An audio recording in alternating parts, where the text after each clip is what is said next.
and continuous lapse in my judgment. Every Monday I sit down and I talk about a true crime story that's been heavy on my noggin. University, Tallahassee, January the 15th, 1978.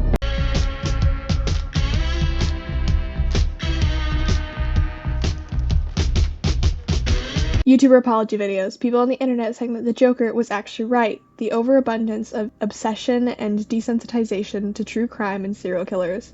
All extremely common internet phenomena. All integral parts of DC's character Alexis K, better known as Punchline. At first glance, Punchline is an easy-to-dismiss character.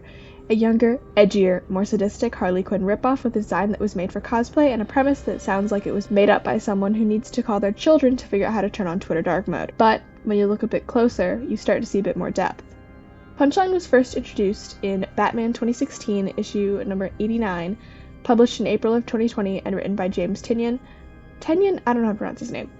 With art by Jorge Jimenez. However, this first introduction was more of a cameo. Her character really picks up in the Joker War event as she solidifies herself as the Joker's new right-hand henchwoman and new girlfriend, now that Harley's rightfully ditched him to be her own character with the help of her new girl, Poison Ivy. But really, I don't care about Joker War. To make a medium story short, the Punchline story starts when Alexis is a senior in high school on a class trip when the Joker attacks and picks Alexis out of the crowd to read his ransom note, or whatever the hell. It's never really explained what he's wants from her. And from there, she finds herself obsessed with the Joker and everything he's done. For the most part, Punchline has two big things going for her. Or, well, as of writing this. She's a big part in the Gotham City Sirens mini coming out in August, but I'm writing this in the first week of July. The first and most integral to what I have to say is The Trial of Alexis K, a collection of a variety of her appearances that connect together. Less integral, but still an important read would be her 2022 mini, The Gotham Game. The Trial of Alexis K is arguably the biggest dive into Punchline's character that we've gotten yet. It portrays her as an actor, a liar. For everything the reader can tell, she doesn't say a true thing the entire book. Almost none of it is from Punchline's perspective, despite her being the main character. She is both protagonist and antagonist, as the book flips between being centered on her and being from the perspective of Bluebird, who is directly opposed to Punchline. She's built up as an undeniably bad person to the audience of the reader, but to her audience within universe, she's a sympathetic victim of the Joker who's just looking out for the people of Gotham. Honestly, it feels typical. Terrible person who does terrible thing gets exposed, and their fans, in the bubble that's been built up, only get stronger and more set on support while refusing to listen to the other side. I mean, if it works for groomers, how far do we have to go until the line is murder? YouTuber apologies come in a lot of forms, from sitting in front of a camera with fake tears to ukuleles and a 10-minute long song on Apple Music. And while a lot of the time people take this reasonably as an even bigger things the person has done and almost a confession, the dedicated fans don't see it the same way.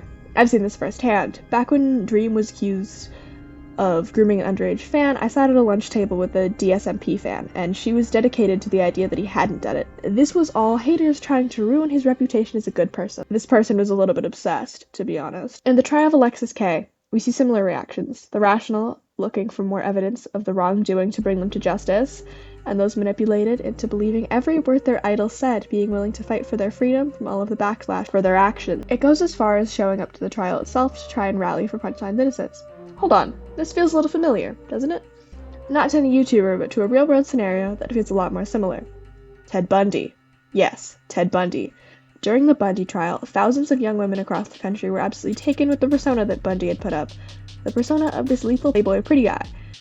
The attraction to the serial killer during his reign was shown most clearly when a number of women showed up to court during his trial dressed as the kind of women that Bundy would seek out in his victims. Hell, one of these women, Carol Boone, married him during his second murder trial and had his baby while he was on death row. Within universe, I bring up this connection for more than one reason. First and foremost, being the rallying around Punchline and the proclamations of her innocence, or of her position as a victim of the Joker's crimes rather than accomplice, and a perpetrator of numerous crimes of her own. In a city like Gotham, where death at the hands of supervillains is so common, the people are already desensitized to the violence enough to not care.